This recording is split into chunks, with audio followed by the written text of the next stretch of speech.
ಬರೀ ಇದು ಬ್ರಹ್ಮಯ್ಯ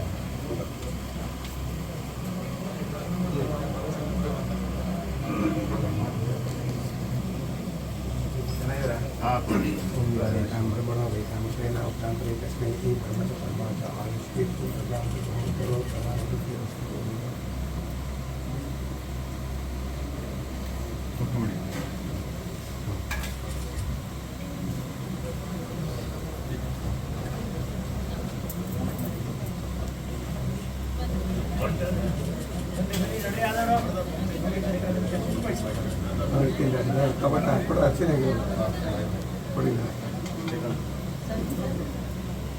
ಬರಬೇಡ್ರು ಯಾಕೆ ತೊಂದರೆ ಮಾಡ್ತಾರೆ ಬರ್ತಾರೆ ಕೆಳಗೆ ಕೂತ್ಕೊಂಡ್ರೆ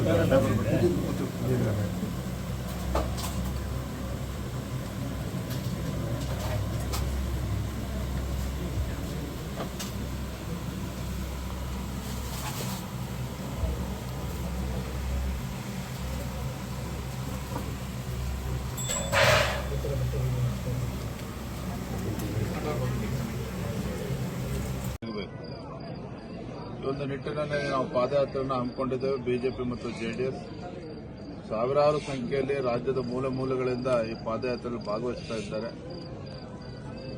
ವಾಲ್ಮೀಕಿ ಅಭಿವೃದ್ಧಿ ನಿಗಮದ ಹಗರಣ ಮತ್ತು ಮೂಡಾ ಹಗರಣ ಎರಡು ಮತ್ತು SCPTSPಯಲ್ಲಿ ಏನು ಹಣವನ್ನು ವರ್ಗಾವಣೆ ಮಾಡಿಕೊಂಡಿರ್ತಕ್ಕಂಥದ್ದು, ಸೊ ಎಲ್ಲ ವಿಚಾರಗಳನ್ನು ಹಿಡ್ಕೊಂಡು ಇವತ್ತಿನಿಂದ ಇಂದಿನಿಂದ ಪಾದಯಾತ್ರೆಯನ್ನು ಪ್ರಾರಂಭ ಮಾಡಿದ್ದೇವೆ. ಇವತ್ತು 8 ದಿನಗಳ ಈ ಪಾದಯಾತ್ರೆ ಬೇರೆ ಬೇರೆ ಜಿಲ್ಲೆಗಳ ಮೂಲಕ ನಿರಂತರ ಸಾಗ್ತದೆ. ಒಂದು ಕಡೆ ಮತ್ತು ಪರಿಷ್ಠ ಜಾತಿ ಪರಿಷ್ಠ ಪಂಗಡಕ್ಕೆ ಅನ್ಯಾಯ ಮಾಡಿರ್ತಕ್ಕಂಥ ಸರ್ಕಾರ, ಮತ್ತೊಂದು ಕಡೆ ಮೈಸೂರಿನ ಮೂಡ ಏನು ನಿವೇಶನ ವಂಚಿತರಾಗಿದ್ದಾರೆ ಅವರು ಕೂಡ ನ್ಯಾಯ ಸಿಗಬೇಕು. ಎಲ್ಲವನ್ನೂ ಹಿಡ್ಕೊಂಡು ನಾವು ಸಿಎಂ ಸಿದ್ದರಾಮಯ್ಯ ಅವರ ತವರು ಜಿಲ್ಲೆಯಲ್ಲಿ ಪೂಜೆ ಮಾಡಿಸಿ ಪ್ರಾರಂಭ ಮಾಡ್ತಾ ಇದ್ದಾರೆ. ಏನಿದ್ರೆ ಗುಟ್ಟು ತಾಯಿ ಚಾಮುಂಡೇಶ್ವರಿ ಈ ನಾಡಿನ ಅಧಿದೇವತೆ. ಇವತ್ತು ರಾಜ್ಯಕ್ಕೆ ಅನ್ಯಾಯ ಆದಾಗ, ರಾಜ್ಯ ಸಂಕಷ್ಟದಲ್ಲಿದ್ದಾಗ ತಾಯಿಯಲ್ಲಿ ಪ್ರಾರ್ಥನೆ ಸಲ್ಲಿಸಿ ನಮ್ಮ ಹೋರಾಟಕ್ಕೆ ಯಶಸ್ಸು ಸಿಗಬೇಕು.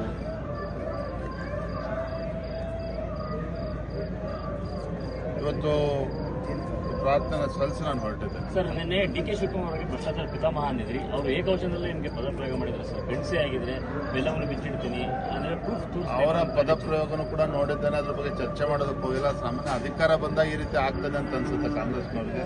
ಅವರು ಭಗವಂತ ಒಳ್ಳೆದು. ಒಂದು ವೇಳೆ ಸಿದ್ದರಾಮಯ್ಯ ಅವರ ವಿರುದ್ಧ ಕ್ರಮ ಈಗಾಗಲೇ ನೋಟಿಸ್ ಜಾರಿಯಾಗಿದೆ. ಬೇರೆ ಬೇರೆ ಕ್ರಮಗಳಾದ್ರೆ ನಿಮ್ಮ ಪಾದಯಾತ್ರೆ ಮೊಟಕ ಆಗ್ತದೆ ಅಥವಾ ಪಾದಯಾತ್ರೆ ಕಂಪ್ಲೀಟ್ ಆಗುತ್ತೆ? ಪಾದಯಾತ್ರೆ ಹಲವಾರು ವಿಚಾರಗಳನ್ನು ಹಿಡ್ಕೊಂಡು ನಾವು ಹೋರಾಟವನ್ನು ಮಾಡ್ತಾ ಇದ್ದೇವೆ. ಮೊಟಕು ಆಗ್ತಕ್ಕಂಥ ಪ್ರಶ್ನೆನೇ ಇಲ್ಲ.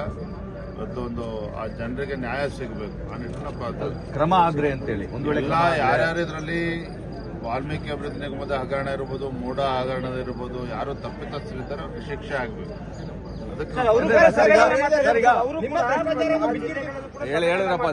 ಕಾಂಗ್ರೆಸ್ ಅವ್ರದ್ದು ಪಶ್ಚಾತ್ತಾಪದ ಯಾತ್ರೆ ಅವ್ರದ್ದು.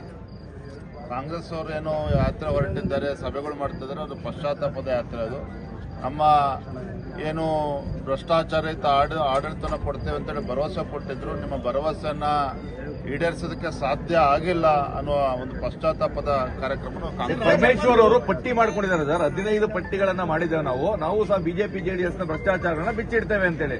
ಒಳ್ಳೇದಾಗ್ಲಿ, ಅವ್ರಿಗೆ ಯಶಸ್ಸು ಸಿಗಲಿ ಅಂತೇಳಿ ನಾನು ಕೂಡ ಪ್ರಾರ್ಥನೆ ಮಾಡ್ತೇನೆ. ನಮ್ಮ ಹೋರಾಟ ಇರ್ತಕ್ಕಂಥದ್ದೇ ಭ್ರಷ್ಟಾಚಾರದ ವಿರುದ್ಧ, ಕಾಂಗ್ರೆಸ್ ಸರ್ಕಾರದ ವಿರುದ್ಧ. ಬಿಜೆಪಿಯವರು ರಾಜ್ಯಪಾಲರು ಇಟ್ಕೊಂಡು ಎದುರ್ತಾ ಇದ್ದಾರೆ, ದುರ್ಬಳಕೆ ಮಾಡ್ತಾ ಇದ್ದಾರೆ ರಾಜಭವನವನ್ನ ಅಂತ.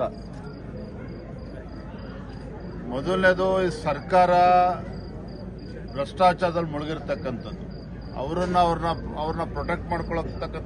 Nandini, Bharat news TV, Mysuru.